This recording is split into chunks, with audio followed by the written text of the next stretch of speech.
Labvakar! Šovakar piedāvājam visu to, ko varam paveikt paši savām rociņām. Dizainējam tērpus, gatavojam dāvanas un, kā jau pagājušajā reizē solījām, klājam Ziemassvētku galdu. Tas domāts visiem tiem, kuri nebaidās eksperimentēt un grib svētkus padarīt neparastus. Dabas cienītājiem dar ienestu jūras smaržu svētkos. Lūk, ko droši var klāt uz galda. Jūras mazi olīši un jūrkalnes zili, rozā, oranžīgie olīši ar eņģelīšiem un spārniņiem un briedīšiem.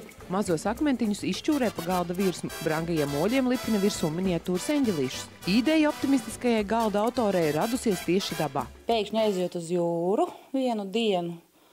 Jūrā ūdens ir atkāpies tik tālu, ka tur, kur parasti ir sēkļi, pēkšņi ir salas.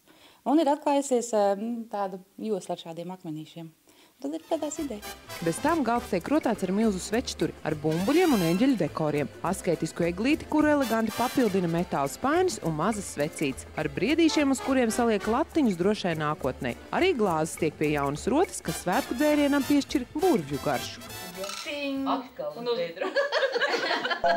Ekstrēmistiem spicākie jaunie Latvijas mākslinieki ierosina uzklāt galdu garāžā. Skarba vide, baigs augstums un radoši prāti. Šoziem galvenais ir desas, karsts dzēriens, jo beidzot ir iestājusies ziema kārtīga, un maizīte. Laba mūzika un draugi. Galdiņš tiek rotāts ar lakatu un citām jaudīgām lietām. Nu, kaut ko tādu dizainīgi. Ņemam svečsturīšus, skaistus stikla, mikstās rotaļlietas, 22. un 19. atslēdziņu. Obligāts krustvilēm arī jāliek. Kad galds uzklāts, seko garažas stila Ziemassvētku izdarības. Skaita dzējoļus, tad nostājās pie eglītes, kas ir galvā.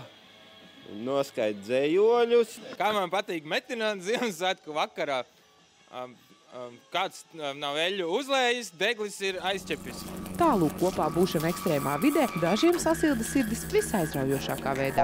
Savukārt romantiķi ņem dēlu un liek pār vannai. Sniega vietā izmanto pūkainas vannas putas, omulībai iededz sveces un dekorē dēli ar mākslīgā sniega bumbām. Glāzēs pilda sarkanvīnu, bet mini pudelītes atdzīvina ar sniega baltu pienu. Kaislē noderēs saldais zefīrs un rozā cukurvāte. Savukārt par Ziemassvētku vecīšu tuvošanos atgādinās ziemeļbrieži, kad brīnums veces sprakšķ, svētku vakars var sākties. Kad galds saklāts, laiks padomāt par svētku tērpiem. Mūsu konkursa naivismas modē uzvarētāja Linda no Jēkabpils neguļ uz lauriem. Viņa ir aktīva meiča un svētku reizē sarūpējas vairākus savdabīgus tērpus. Svētku tērpam jāizceļ personība, un tam jātop no interesantiem materiāliem, uzskata Linda, kura svētku reizē piedāvā 4 jaunus tērpu modeļus. Tērpos tika izmantot dažādi floristikā, gan arī mājsaimniecībā izmantojami priekšmeti.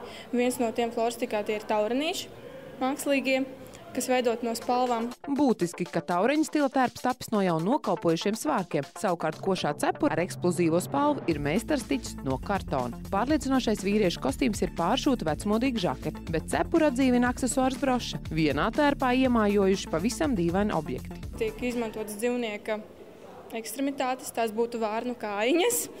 Tiešām nozīmē, un tās ir īstas bijušas.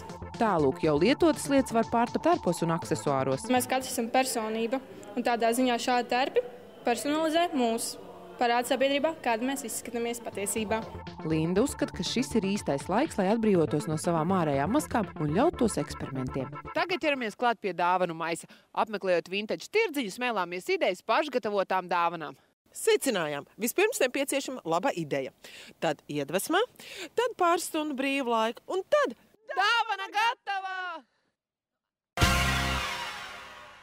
Vintāžu tirdziņā pamanījām daudz čaklu rokdarbnieču, kuras likušas lietā izdomu un prasmes, izveidojot dažādus aksesuārus un lietiņas, kuras var izmantot kā dāvanas. Lai šādas dāvanas taptu nepieciešama iedvesma, centība, iztēle. Sojas vaska sveces izskatās gandrīz kā īstas kūciņas. Kur ir rozā, tur es pieplināju dažus pilienus, biešu sulu. Pēc vecmāmiņu metodēm. Ideja par svētku lacīti, ar ko greznoties svētku reizē, pieder māksliniecei Dinai. Jābūt filca audumam, izdomai, pacietībai un pērlēm. Lai taptu pašu gatavot somiņa vajadzīgas. Stundu, 2-3 uzšūšanai un kaut kādu dienu, 2, lai tu izdomātu, esi piegriezis, lai viņi smuki arī sajiet kopā. Savukārt no vecām klētām var tapt arī rotaļlietas draugiem un viņu mazuļiem. Šis, piemēram, tas tap no karnevāla tērpa, pirmais taksis, ko es izveidoju. Liekot lietā izdomu no mājās esošām rotaļlietām, var arī pagatavot jaunu rotu. Meitene no Amerikas viņa ir uztaisījusi paņemot vintage McDonald's mantiņu un piekinot klāt ķēdīt ar piekariņiem. Meitene vārdā Ieva sameklējusi filcu materiālus un šķēres, radījusi kakla tauriņus Latvijas formā. Tā teikt, stiprinot nacionālo pašapziņu. Mūsu prezidents Valdis Zatlers arī ir pie tāda teicis, gan es neesmu redzējis viņu nevienā reizē viņu pielietojumu. Mums tomēr liekas, ka pašu darinātās dāvanas arvien vairāk tiks novērtētas un priecēs gan prātus, gan sirds. Vislabākā dāvana svētkos ir laiks, tāpēc ieprieciniet kādu ar savu klātbūtni. Lai jums mierīgi, nesteidzīgi un omulīgi svētki. Tiekamies pēc nedēļas. Atā!